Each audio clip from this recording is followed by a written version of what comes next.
tout se retourne. Comme Rabbeinu dit, Yesh inyan shemitaper hakol letova. Il y a un inyan comme ça, que tout se retourne en bien. Qu'est-ce que c'est ce inyan-là? C'est là. C'est-à-dire quand vous recevez une pression de logique extérieure qui vous dit ça marche pas, c'est pas vrai, ça truc, tu vas arriver nulle part, tu vas truc, et vous êtes attaqué, que mamache, logiquement, vous voyez plus du tout comment c'est possible. Alors là, vous allez sortir votre secret et vous allez aller pleurer devant Hachem, vous allez éclater en sanglots devant Hachem. Et quand Hachem va voir ces larmes-là, pas les larmes de Esav, pas les larmes, parce que les larmes de Esav, c'est les larmes du milieu de la route. Les larmes de Esav, j'ai mal aux pieds, je suis fatigué, j'en ai marre de marcher dans le désert, j'en ai marre de rencontrer des géants qui me cassent la tête et qui me racontent des salades et tout. Ça, c'est les larmes de Esav. Ces larmes-là, elles valent rien du tout. C'est pas ces larmes-là qui vont vous sauver. Les larmes qui vont vous sauver, c'est les larmes qui viennent de la conviction secrète de votre réussite. Cette conviction secrète de la réussite, c'est-à-dire la petite personne au fond de vous-même qui rigole, vous voyez, qui rit du monde. Parce qu'au fond de vous, tous on a un rire à l'intérieur par rapport à tout ce monde-là. Parce que tout ce monde-là, on sait que c'est un mensonge dans tout ce qui se passe ici. Il y a un rire comme ça, très fin, au fond de nous-mêmes.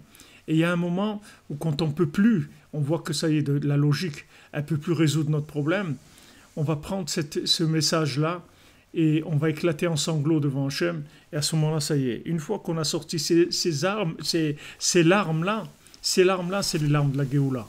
C'est fini. Quand vous sortez ces larmes, vous passez sur le pilotage automatique. Ces larmes-là, c'est les larmes du Ratson qui est venu par le pressage du citron, vous comprenez? C'est-à-dire on a pressé le citron. C'est-à-dire tous ces géants, tous les gens qui vous ont embêté, tous les gens qui ont été contre vous, qui vous ont découragé, qui vous ont dit retourne en arrière. Ils ont pressé. Ils ont mis une pression maximum. Et en fait, qu'est-ce qui va sortir de là? Cette goutte-là, des larmes. Et quand ces larmes, elles sortent, c'est fini, c'est le tikkun. Ces larmes, c'est le tikkun, puisque maintenant, vous passez, c'est-à-dire que dans le troisième temple, c'est-à-dire vous passez dans le troisième temple. C'est plus le premier ou le deuxième. Le premier et le deuxième, c'est le temple de la pomme et le temple du vin. C'est les deux temples, ok? C'était mignon, tout ce que vous voulez, mais ça ne marche pas.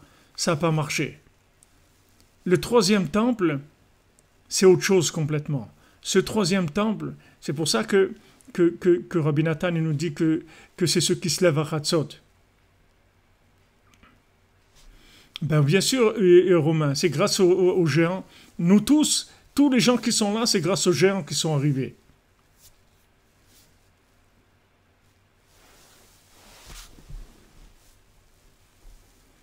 Tous les gens sont arrivés avec ça. Ne croyez pas.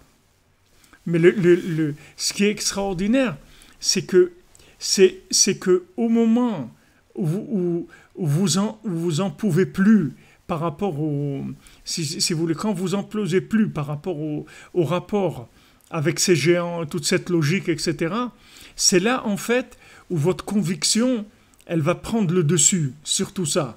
Et elle va donner des larmes parce qu'il n'y a plus de conseils. On ne sait plus comment faire. On est complètement perdu. Et que maintenant, quand on commence à pleurer, on déclenche le processus du troisième temple, que c'est Hachem qui prend les choses en main, et à ce moment-là, Hachem, il fait tout. Il y a la miséricorde, Hachem, il fait tout, ça y est, c'est réglé très rapidement. Très rapidement, le petit vent, il vient, il lui dit, voilà, c'est moi, ok, alors emmène-le là-bas, voilà la pochette pour l'argent, les trucs, allez, Mazal Tov, allez, ça y est, c'est terminé. Ça y est, c'est terminé. Il est pris en main par Hachem, c'est terminé. Parce que Hachem, la seule chose qu'il voulait, c'est ça. C'est-à-dire, c'est d'arriver à faire sortir cette conviction-là. C'est ça que Hachem, il attend de nous. Hachem, il attend de nous cette conviction-là. Une fois qu'on va sortir cette conviction, on s'occupe de nous complètement.